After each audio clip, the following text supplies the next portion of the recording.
ఎందుకంటే ఇవాళ రిలీజ్ అయినా కూడా ఆ ఎక్స్పెక్టేషన్ ఉన్నాయి. ఆ రోజుల్లో బాగా అడ్వాన్స్డ్, ఓ 10 ఏళ్ళ తర్వాత తీయాల్సిన సినిమాని ఎల్లిగా తీసామనే ఫీలింగ్ కూడా వచ్చింది మా అందరం చూడాలి. తర్వాత ఒకసారి ఏదో సందర్భంగా చక్రపాణి గారి దగ్గర నాగిరెడ్డి గారి చక్రపాణి గారి తెలుసు ప్రొడక్షన్స్ వాళ్ళ దగ్గరికి వచ్చే ఏదో మా సినిమా 1 రోజు ఆడిందండి అన్నారు. ఏంటి మీ సినిమా 1 రోజు ఆడిందా? అవును సార్ అన్నాడు.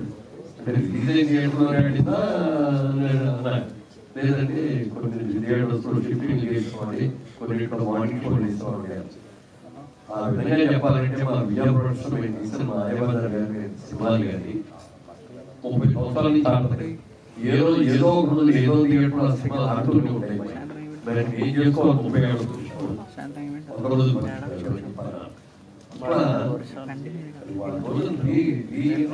రావాలి.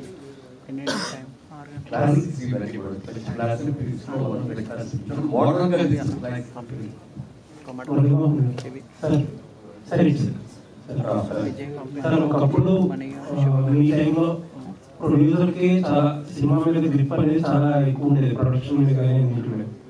ఇప్పుడు అంటారా ఇప్పుడు చాలా తగ్గింది. ఇప్పుడు అందరికీ తెలిసిందే అది. ఒక రకంగా అతను అనేది మంచి టైం.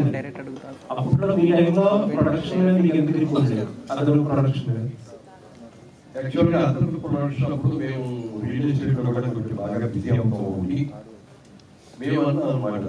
ఎందుకంటే ఆ టెక్నాలజీ ఇంకా మేము అడాప్ట్ కాలేదు. అందుకని డైరెక్ట్గా రెడీ అవుతున్నాం. సార్ మీరే మీకు ఏం కావాలో మీకు ప్రొడక్షన్ వాళ్ళందరూ కూడా ఇస్తాం, మీరే ప్లాన్ చేసి మీరు ఎలా తీయాలనుకున్నారో అలా తీయండి. ఎందుకంటే మేము ఇద్దరు ఇంటర్ఫియర్ అయ్యి మా క్లాస్లో మాది ఓల్డ్ స్కూల్ లాగా ఉంటుంది. మీరు వాళ్ళు ఉన్న న్యూ టెక్నాలజీలో మీరు అనుకున్న ప్రకారం చేయాలంటే మీరే తీసుకోండి అని చెప్పి చెప్పడం జరిగింది. అలాగే వాళ్ళు చేశారు. అయితే వాళ్ళకి మాకు తేడా ఏంటంటే మేము షెడ్యూల్ వేసుకొని షెడ్యూల్ ప్రకారం తీసుకొని కరెక్ట్గా అనుకుంటారు రిలీజ్ చేయగలిగారు. అనుకున్న బడ్జెట్ ప్రకారం అయ్యేది. మరి టెక్నాలజీ డెవలప్మెంట్ అయిన తర్వాత ఇదైన తర్వాత కొత్తగా చూపించింది. ఫైట్ కోసం మరి అంత ఖర్చు పెట్టగలిగే ఉంటే అది ఆ టెక్నాలజీ ఆవశ్యకత బాగా మరి అందుకని ఆ బాధ్యతలను వాళ్ళకే అప్పగించాం. వాళ్ళు అనుకున్నట్టే చేశారు. ఏంటి ఖర్చు మీద ఏదైనా డిసప్పాయింట్మెంట్ ఉందండి? ఖర్చు ఎక్కువైంది తక్కువైంది ఏదైనా డిసప్పాయింట్మెంట్ ఉంది? డిసప్పాయింట్మెంట్ ఏం లేదు. ఎందుకంటే మేము ఆ సినిమాని పూర్తిగా ఎలా కావాలనుకున్నారో అలా చేయాలండి అని అంటున్నాం. ఆయన ఫుల్గా ఫ్రీ హ్యాండ్ ఇచ్చారు. అండ్ ఇప్పుడు ప్రొడక్షన్ లో మళ్ళీ కంబ్యాక్ ఇస్తున్నారు మీరు. అప్పటికి అదర్ టైంకి ఇప్పుడు అసలు ప్రొడక్షన్ అనేది సంబంధం లేదు. ఇప్పుడు పెద్ద హీరోతో సినిమా తీయాలంటే మీరు అడ్వాన్స్ ఇచ్చి చాలా సంవత్సరాలు మర్చిపోవాలి. కొత్త వరల్డ్కి లేకపోతే కొత్త సిస్టమ్కి మొదలవుతారా? అదే ఇప్పుడు మాకు దాదాపుగా ఈ 2 ఏళ్ల బట్టి సినిమా తీద్దామని అనుకుంటూనే ఇదే మీకు వచ్చిన అనుమానమే నాకు కూడా వచ్చింది. వాళ్ళంతా ఓల్డ్ టెక్నిక్, పాత రోజుల్లో ఉన్న పాత ఇది, పాత యాక్టింగ్, పాత సన్నివేశాలు ఇవన్నీ కూడా టెక్నాలజీ మారిపోయింది. ఎవరికి ఏంటంటే తెలుగు సినిమా అంటే కేవలం ఆంధ్రప్రదేశ్ పరిమితమయ్యేది, కొద్దిగా కర్ణాటక ఆడేది, కొద్దిగా ఒడిశాలో వాడేది. వాళ్ళ తెలుగు సినిమా అనేది వరల్డ్ వైడ్ గా రిలీజ్ అయిపోయింది. వాళ్ళు వరల్డ్ వైడ్ గా సినిమాని సక్సెస్ అవుతారు. వాళ్ళు ఇక్కడ సినిమా ఎప్పుడు రిలీజ్ చేసామో అమెరికాలో అదే అవుతుంది, యూకేలో అలాగే అవుతుంది, ఆస్ట్రేలియాలో అలాగే అవుతుంది, ఎక్కడైనా కూడా. వాళ్ళ టెక్నాలజీ మారిన తర్వాత వరల్డ్ సినిమాతో మనం పోటీ పడేటప్పుడు ఆ లెవెల్లో తీయాలి మనం కూడా.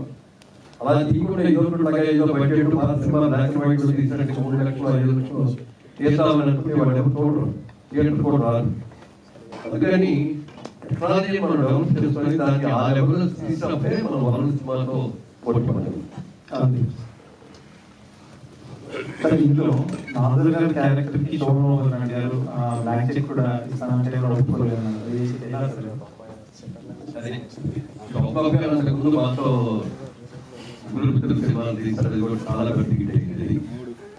తర్వాత ఇంకా కొన్ని రోజులు అయిన తర్వాత ఇంక సినిమాలు యాక్చువల్గా మానేశారు. ఈసారి నాకు హీరోలు తప్పిపోయి హీరోలు అంటే మానేశారు. ఈ సబ్జెక్టు కథ చెప్పిన తర్వాత నాజర్ గారు వేసిన క్యారెక్టర్ శోభరావు గారు అయితే బాగుంటుంది అని చెప్పి అక్కడ చూపించారు. డైరెక్ట్ గా కూడా ఆయన కావాల్సింది. సరే నేను డైరెక్ట్ గా అడిగితే మొహమాట పడి మా మేకప్ రాముని పిలిచి రామూరి వెళ్ళు మెడ్రాస్ హైదరాబాద్ వచ్చాము, ఇంకా అక్కడ మెడ్రాస్ ఒక బ్లాంక్ చెక్ ఇచ్చి పంపించారు. రెమ్యూనరేషన్ ఎంత రెమ్యూనరేషన్ ఎంత అడగట్లేదు దాని గురించి అనమాట. బట్ ఈ క్యారెక్టర్ ఆయన చేస్తే అంటే కొంచెం ఏజ్ క్యారెక్టర్ లాగా ఉన్నా కూడా సినిమాకి చాలా వాల్యూ పెరుగుతుంది, కథకి చాలా ఇంపార్టెన్స్ ఉంటుంది.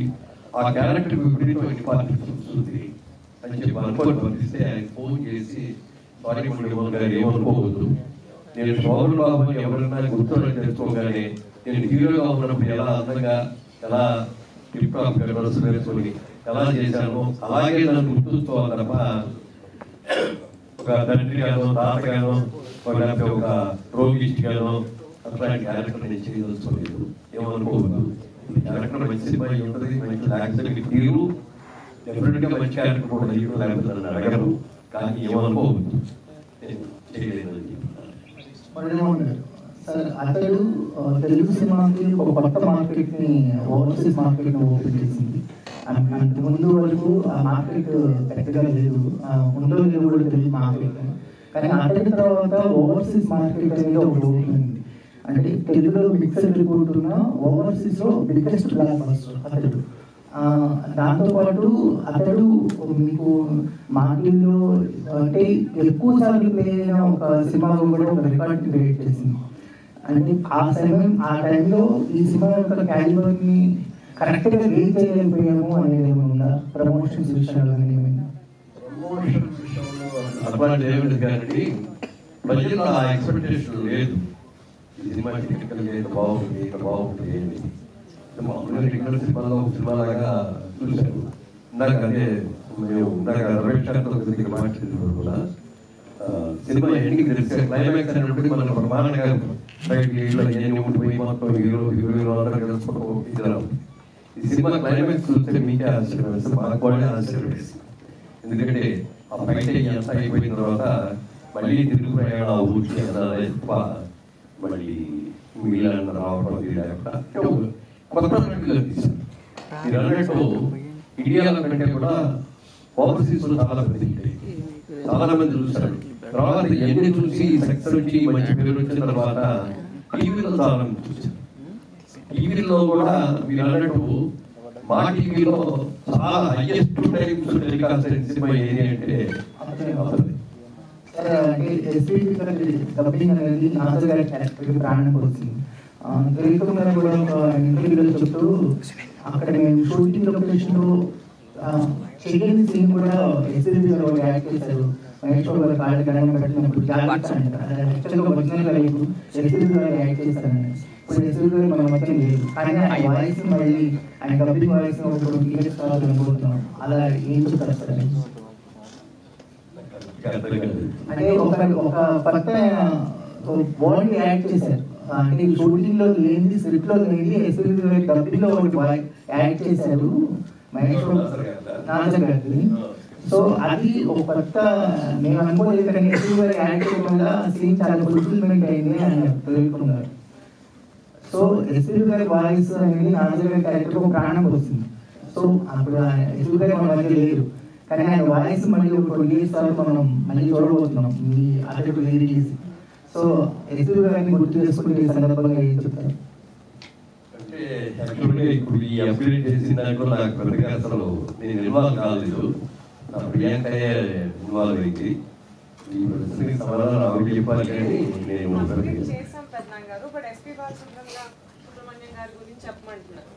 అదే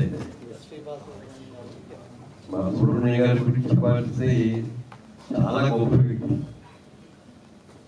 నిన్ననే నాకు రాజమండ్రి నుంచి వాళ్ళు ఫోన్ చేశారు, రాజమండ్రిలో బాలు గారు విగ్రహం పెడుతున్నామండి, గోదావరి ఒడ్డున ఘంటసాల గారు విగ్రహం పక్కన పెడుతున్నామని చెప్పి మీరు మెసేజ్ కావాలండి అంటే నేను పంపించాను. ఒక అద్భుతమైన గాన గంధర్వుడు బాలసుబ్రహ్మణ్యం గారు. గాంధీ సినిమా డబ్బింగ్ చెప్పాడు బాలసుబ్రహ్మణ్యం గారు, ఎవరైనా విన్నారో తెలియదు. నేను చూడగానే సినిమా గాంధీ సినిమా చూసిన తర్వాత ఇమీడియట్ గా బాలు గారికి ఫోన్ చేసి ఆ క్యారెక్టర్ ప్రాణం పోసేస్తారు. ఎవరో మన ఇండియన్స్ ఆగి ఒక వ్యక్తి ఒక ఫారెన్ యాక్టర్ యాక్ట్ చేసిన దాన్ని మీరు డబ్బింగ్ ఎక్కడ కూడా లిపో మూవీలో తేడా కానీ ఎప్పుడు తేడా కానీ లేకుండా చేశారు. హైలైట్ అండ్ ఎక్సలెంట్ అండ్ అలాగే మరి ఆయన అద్భుతమైన వ్యక్తి. వాళ్ళ ఆ డైలాగ్ వాళ్ళ డబ్బింగ్ మనిషిని మారమంటే సౌండ్ సిస్టమ్స్ మాత్రం తప్ప అయ్యే మారు. కానీ బాధలు అలాంటి మానవుని కరోనా వచ్చి పట్టుకుపోయిందండి. దాని మీద అందరూ కూడా ఇంకొక దేవి ఇంకా బ్రహ్మాండంగా మళ్ళీ సినిమాలు చేస్తూ ఉంటున్నారు. ఆ కథలు ఏమైనా వినడం జరిగిందా? ఇప్పుడు వస్తున్న సినిమాను అబ్జర్వ్ చేయడం జరిగిందా? మీ దగ్గర ఏమైనా అడ్వాన్స్ ఉన్నాయా? మీకు చేయాల్సిన వర్క్ ఏమైనా బ్యాలెన్స్ ఉన్నారా? ఎలా ఈ ప్లానింగ్ సబ్జెక్ట్స్ కూడా మారిపోతుంది. అలాగే పాత సినిమాలు పౌరాణిక సినిమాలు కూడా కొన్ని మోడరేట్ బ్రహ్మాండంగా తీసుకొస్తాయి. ఆ క్యారెక్టర్స్ కొన్ని తీసుకొని సినిమాలు రిలీజ్ అవుతుంది. దాంట్లో ఏమైపోతుందంటే ఎవరన్నా కథ చెప్తాను చెప్తే నేను హీరోగా వేసే రోజుల్లో కథలు పెట్టి ఈ సినిమాకి ఈ కథలు కావాలంటే నేను బోల్డ్ చెప్తానయ్యా. అలాగే వాళ్ళ టెక్నాలజీగా న్యూ టైప్ ఇప్పుడు మనూరు కుర్రాడు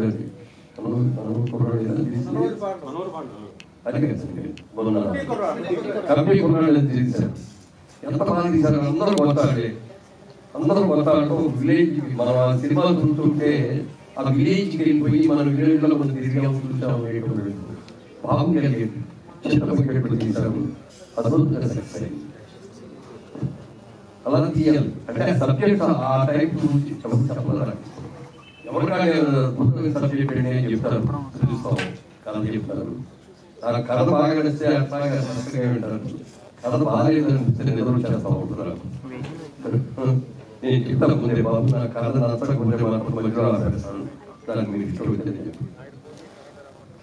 ఇప్పుడు వరకు ఇది భలే ఉంది దొరకలేదు. ఈ ప్రస్తుతం అయిన తర్వాత రేపు నుంచి ఆకాశం పెరుగుతుంది. దాని నా కథ దానికి దొరకలు రాని కదండి. ఇది ఎవరో చూపించలేను కదండి. అంటే దాన్ని ఇవాళ రియల్ ఎస్టేట్ చాలా బిజీ అండి. ఇలాంటి వస్తే ఖాళీ ఉన్నాను కాబట్టి నేనే విని నేనే ఇది బాగుందో తప్ప ఆ టైం నేను పాయి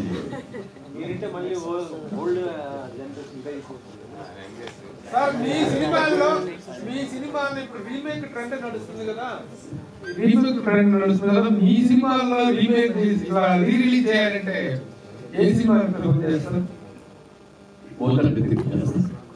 ఇవాళ కూడా సబ్జెక్టు ఇవాళ ప్రతి ఇంట్లో కూడా ఉన్న subject excellent screen play subject చాలా పెద్ద హిట్ అయింది. మాకు అన్ని రకాలుగా సినిమాగా సక్సెస్ అయి వచ్చింది. అక్కడ ఆర్టిస్ట్ అవార్డు టెలివిజన్ వచ్చింది. మొట్టమొదటిగా బెస్ట్ యాక్టర్ అవార్డు ప్రతి అవార్డు కూడా ఆ సినిమా ద్వారానే వచ్చింది. ఆ సినిమా తీయాలని తీయచ్చు. అలాగే చాలా మంది వరాల పై గురించి అడిగారు. వరాల పై వాళ్ళు చేస్తే బాగుంటుందండి. ఆ హీరో క్యారెక్టర్ గొప్ప క్యారెక్టర్ అండి, బాగుంటుందండి. వాళ్ళు యంగ్ హీరోస్ పెట్టుకొని దాన్ని తీసుకోవడం అంటే ఇవన్నీ కూడా ఫ్యామిలీ ఓరియంటెడ్ సినిమాలు మీరు తీసి వాళ్ళ ఫ్యామిలీ ఓరియంటెడ్ అంటే కొత్త టెక్నాలజీతో కొత్త సబ్జెక్ట్స్తో చేయాలి అనేది ఎక్కువ ఆలోచన. అది ఎప్పుడు ఎన్నిసార్లు తీసారు. మనకి తెలుగులో చిన్న సామెత ఉండేది. సామెత అయితే your children my children are fighting with our children. అదే బేస్ సినిమా. అది సినిమా తమిళలో రిలీజ్ అయింది. మొన్న బాలచంద్ర గారి బ్యానర్ తీశారు.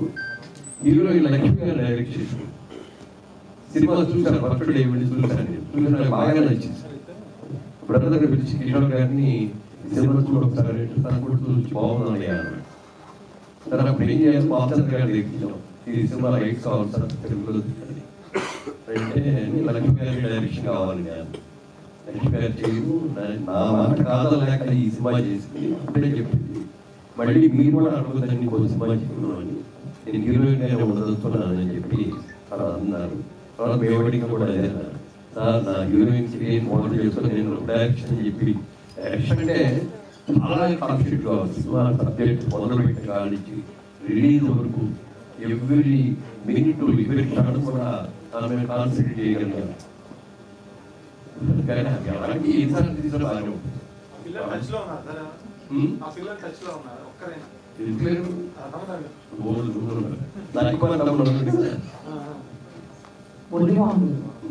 సార్ నమస్తే సార్. సార్ ప్రొడ్యూసర్గా చేసుకుని 94లో ఒక తమిళ సినిమాని మీరు డిస్ట్రిబ్యూట్ చేశారు. సో ఆడవాళ్ళకు మాట్లాడినాం. సో ఆ తర్వాత ఎందుకు ఇక్కడ సినిమాలు కానీ వేరే లాంగ్వేజ్ సినిమాలు కానీ డిస్ట్రిబ్యూట్ మీరు కంటిన్యూ అవ్వలేకపోతే ఎందుకు అంటే అది ఇతర సినిమా కంటే ముందు ఆ బ్యానర్లో చాలా అద్భుతమైన సినిమాలు వచ్చినాయి. చాలా ఇవన్నీ కూడా మేము ట్రై చేస్తాం, తీసుకుంటాం తెలుగులో తీసుకుంటాం. అది దొరకదు. తర్వాత రాష్ట్రానికి ఏమిటి మీకు ముందు ఇవ్వాలి, నేను కమిట్ అవుతున్నానండి, మీకే ఇస్తానండి అని చెప్పి. సబ్జెక్ట్ ఏంటో మాకు తెలియదు, సినిమా మేమేం చూడలేదు, ఆల్బమ్ కూడా చూడలేదు. సినిమా ప్రేక్షకులు ఎప్పుడు చూస్తాడో వాళ్ళతో పాటు మేము చూసాం. సినిమా ఏమైందంటే సినిమా తీసినప్పుడు ఉన్న పరిస్థితులు వేరు, సినిమా రిలీజ్ అయ్యేటప్పుడు ఉన్న పరిస్థితులు వేరు. ఎంజీఆర్ గారు కరుణానిధి గారి కరుణానిధి తీసిన సినిమా అది తర్వాత కొన్ని కచేరీలు వచ్చి అప్పుడు పొలిటికల్ ప్రెషర్ ఇవన్నీ చేయడం వలన ఇది సక్సెస్ కాదు. But it's also very well made. Sir అంటే సోషల్ మీడియాలో ఎక్కువగా కొన్ని కాన్సెప్ట్స్ తీసుకుంటుంది సార్. అంటే ఈ పలానా హీరో ఈ సినిమా మిస్ చేస్తున్నాడు, ఆ సినిమా మిస్ చేస్తున్నాడు అంటే అక్కడికి వచ్చేసరికి అంటే పవన్ కళ్యాణ్ గారు ఫస్ట్ స్టోరీ ఉన్నారు, కొన్ని కారణాలు చేయకపోవడం కాన్సెప్ట్ అది కాన్సెప్ట్ అయినా నిజంగా ఆ టైంలో ఆయన అప్రోచ్ అవ్వడం జరిగింది. సో ఫస్ట్ అతడు సినిమా కథని పవన్ కళ్యాణ్ గారు విన్నారు అని చెప్పి సోషల్ మీడియాలో ఎప్పటి నుంచి నడుస్తున్న తెలీదు, డెఫినెట్గా నాకు తెలియదు. అది నాకు తెలిసినందుకు అది లేదు. మరి తర్వాత తెలియదు. ఏదో చాలా కథలు ఉంటాయి. గౌరవ్ గారిని పొట్టేలు పొలం సినిమాకి దేవగిరి రెడ్డి పొట్టేలు పొలం మనం సినిమాకి ఇస్తాం, సినిమాలు చేయాలి. ఆయన సినిమాలు చూసాం, సినిమా కథలో నాకు ఇంపార్టెన్స్ ఇది ఇదే ఇంపార్టెన్స్ వద్దు అనుకోకుండా నాకు వచ్చింది.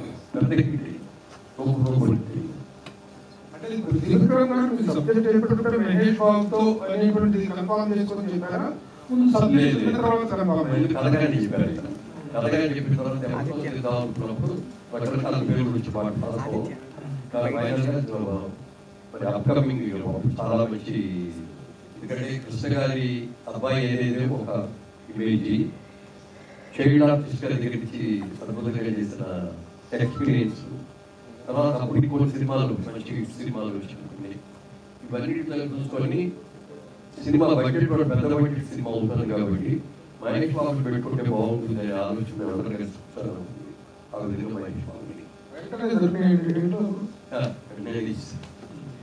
అంటే అడ్వాన్స్ గా ఈయన ఆ సినిమా చేసుకుంటారన్నారు కదా, అందుకని ముందే అడ్వాన్స్ కంటే next Mahesh Babu cinema remake అంటూ చేసి ఈ సినిమా డెవలప్ చేస్తారు. రిలీజ్ అంటే రెడీగా ఉన్నారా? రెడీగా ఉంది. కృష్ణ జయంతికి అక్కడ సినిమా కృష్ణ గారు చూసినప్పుడు కృష్ణ గారు సినిమా చూసాను అప్పట్లో. అక్కడ సినిమా చూసుకున్నాను. కృష్ణ గారు చెప్పిన మాటలు ఏంటంటే కృష్ణ గారు ఏమన్నారు? అతని సినిమా చాలా బాగుంది. చాలా ఆయన అంటే ఇప్పుడు ఏదో ఇట్లా బాగుందని చాలా బాగుంది. అంటే ఆయన కూడా ఇందాక ఇతరుల గురించి వచ్చింది కదా, ఇతరులు ఇట్లా ట్రైలర్ రిలీజ్ చేసాము. ట్రైలర్ చూసిన రోజునే ఫోన్ చేశాను. ఇప్పుడు చాలా చాలా బాగుంది సినిమా. తర్వాత ఆయన సినిమాని చేశారు.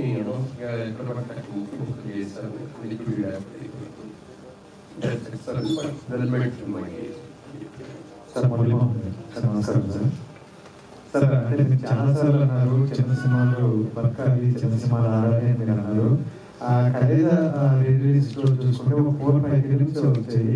సో కలేజా రిలీజ్ కి ఆ ఓవర్లాప్ లో ఈ సినిమా కూడా పెద్దగా తెలియదు అన్నారు. అండ్ అతను వస్తుంది అంటే ఆ రోజు పెద్ద సినిమా పైరవాణి అని ఇలా ఓపెనింగ్ స్టేట్మెంట్ ఇచ్చారు, కలేజా వల్ల మా సినిమా ఆడలేదని. సో అంటే ఇప్పుడు మళ్ళీ పెద్ద హీరోతో ఇలా రిలీజ్ రావడం వల్ల చిన్న సినిమాలు అనేవి కొంచెం వెనక వెళ్తున్నాయి అని అంటున్నారు. ఏమంటారు?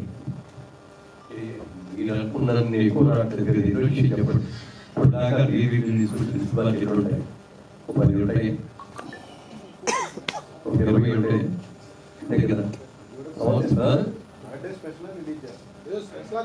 అంతే అంతే తప్ప అది చిన్న సినిమాకి సినిమాలో కథలో బాగుంటే ఈనాట్ల థ్యాంక్ యూ